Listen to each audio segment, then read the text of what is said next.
Impacto evangelístico. ¿Qué haces aquí, Elías? Primera de Reyes 19, 7 y 13. Después de los extraordinarios acontecimientos acaecidos en la cumbre del monte Carmelo, cuando por la palabra y la oración del gran profeta Elías cayó fuego del cielo y consumió el holocausto, vindicando así el nombre de Dios y el ministerio de su profeta, y después de la gran lluvia que también por la palabra y la oración del gran profeta vino sobre el país después de 3 años y medio de terrible sequía, la malvada Jezabel supo de esta intervención milagrosa y de la destrucción de los falsos profetas de Baal, y llena de diabólica ira, amenazó con asesinar a Elías en menos de 24 horas.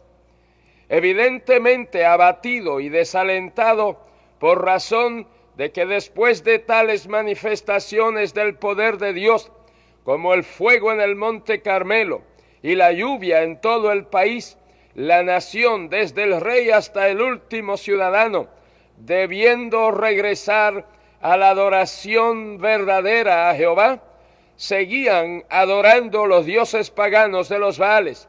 Y además de todo esto, ahora es amenazado de muerte violenta por Jezabel la reina. Elías piensa que ya nada hay que esperar, que ya todo es inútil, que todo se ha perdido, que ha perdido su tiempo. Entonces huye ante la amenaza, desea morirse y le pide a Dios que antes que lo mate la malvada Jezabel, que Dios mismo lo mate.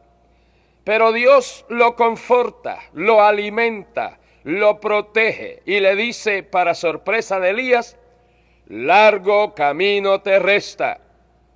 Se levanta Elías con la fortaleza de aquella comida, camina 40 días y 40 noches hasta Horeb, el monte de Dios, y allí se metió en una cueva donde pasó la noche, y vino a él palabra de Jehová, el cual le dijo: ¿qué haces aquí, Elías? Dios lo sacó debajo del enebro, y él fue y se metió en una cueva. Pero de allí, de la cueva, también lo sacó Dios, y le dijo: ¿qué haces aquí, Elías? Elías respondió a Dios: he sentido un vivo celo por Jehová Dios de los ejércitos, porque los hijos de Israel han dejado tu pacto, han derribado tus altares y han matado a espada tus profetas, y solo yo he quedado y me buscan para quitarme la vida. En esta respuesta el profeta infería que por causa de la maldad y la obstinada rebelión del pueblo que aún le buscaba para matarle, que ya nada él podía hacer, sino retirarse, ocultarse y preferiblemente morirse. Pero Dios no lo veía así y le dijo: sal fuera y ponte en el monte delante de Jehová. Y he aquí Jehová que pasaba, y un grande y poderoso viento que rompía los montes y quebraba las peñas delante de Jehová. Pero Jehová no estaba en el viento. Y tras el viento un terremoto, pero Jehová no estaba en el terremoto. Y tras el terremoto un fuego, pero Jehová no estaba en el fuego. Y tras el fuego un silbo apacible y delicado. Y cuando lo oyó Elías, cubrió su rostro con su manto y salió y se puso a la puerta de la cueva. Y he aquí vino a él una voz diciendo: ¿qué haces aquí, Elías? Elías era un profeta de juicio, de fuego, de castigo, de venganza. Y habiendo él presenciado y protagonizado el juicio, el fuego, el castigo y la venganza de Dios sobre los falsos profetas de Baal, y habiendo seguido el pueblo a pesar de todo esto en su idolatría y en su pecado, él creyó que ya todo estaba perdido. Dios lo usó a él por medio del fuego, del juicio, del castigo, de lo terrible. Y él creyó que ya Dios tal vez había agotado todos sus recursos con el pueblo. Y ahora Dios tiene que manifestarle a Elías que cuando el fuego, el terremoto, el viento fallan, todavía Dios tiene de sus inagotables recursos para manifestar su poder. Hubo el viento, el terremoto, el fuego, pero Elías no se cubría porque no percibía allí la presencia de Dios. Fue cuando el silbo apacible y delicado que Elías se cubrió porque percibió la presencia de Dios. Era como Dios diciéndole a Elías: Elías, aunque aparentemente falle lo del fuego en el Monte Carmelo, aunque aparentemente falle lo del juicio de la muerte de los 850 profetas falsos, aunque aparentemente falle la copiosa lluvia que envié sobre la tierra, aunque aparentemente falle todo juicio que les envíe, Elías, todavía mis recursos no se agotan. También en el silbo apacible y delicado puedo mostrar mi poder y mi fortaleza como te lo he demostrado a ti. Así que, ¿qué haces aquí, Elías? Afuera, este no es tu lugar. Ve y vuélvete por tu camino. Regresa a tu ministerio. Vuelve a tu lugar. Vuelve a tu trabajo. Todavía tienes mucho que hacer. Largo camino te resta. Tienes que ungir reyes. Tienes que ungir tu sucesor. Tienes que ser mi portavoz. Y de allí salió Elías con el valor y la fortaleza que reciben los hombres de Dios por medio de la comunión y la obediencia a la voz de Dios. Habiendo el rey Acab cometido otro crimen, matando a un hombre llamado Nabot para robarle su finca, Elías, que antes huía, ahora se presenta delante de Acab para denunciarle su crimen y sentenciarle diciendo: en el mismo lugar donde lamieron los perros la sangre de Nabot, los perros lamerán también tu sangre.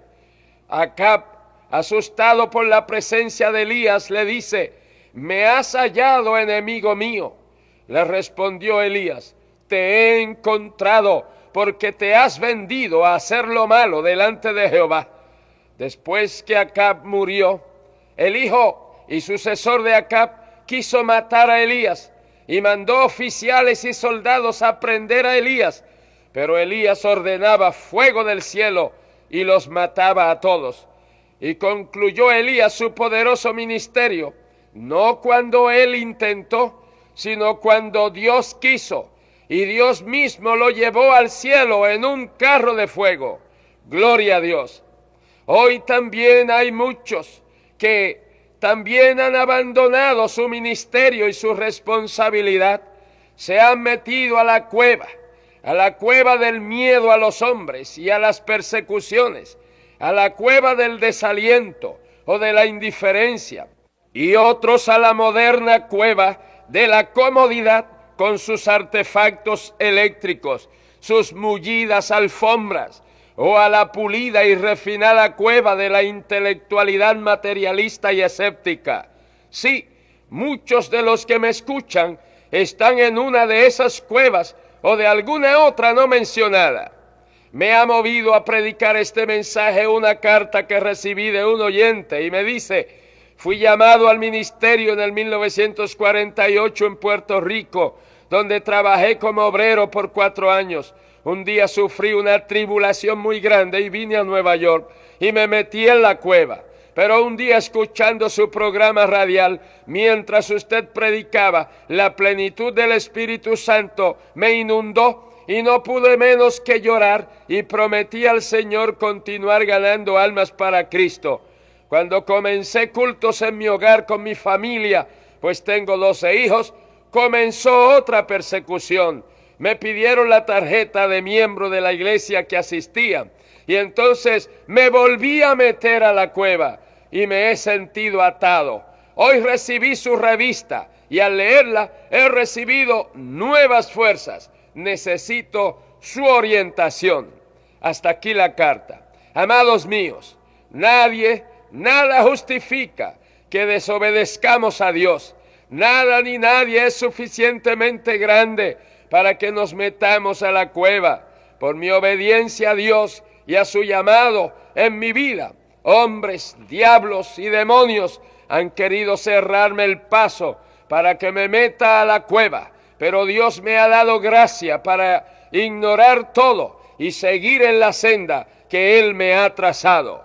Una cosa es muy importante: mantener una vida de obediencia a Dios, una vida de sujeción a Dios, una vida de humillación delante del Señor, una vida de mansedumbre y de armonía. Es cierto que esto cuesta, es doloroso, es llevar la cruz, es salir fuera del real, es llevar el vituperio, es negarse a uno mismo, pero es a los tales a quienes Dios usa y bendice. Prefiero tener la oposición del mundo, pero tener la aprobación de Dios. Y si tú estás en la cueva de la comodidad y de la abundancia, Dios te dice: ¿qué haces ahí? O si estás en la cueva de la inactividad, Dios te dice: ¿qué haces ahí?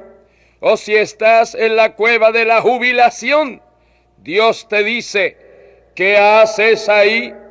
Mientras haya un hálito de vida, hay que trabajar por Cristo. Afuera, a trabajar, a ganar almas para Cristo, que largo camino te resta. Amigo mío, si estás en la cueva del pecado y del vicio, postrado y atado por Satanás, arrepiéntete de tus pecados y acepta a Cristo como tu Salvador y tu libertador. Él te sacará del hoyo cenagoso del pecado y pondrá tus pies sobre la roca. Oremos. Padre Santo, te damos gracias porque tú siempre nos alientas y nos confortas para que sigamos adelante. Oh Dios, la tarea es fuerte, la lucha es dura. Ayuda y fortalece a todos tus verdaderos obreros, a todos tus hijos. Oh Dios, levanta a todos los que ahora reciben a Cristo como Salvador.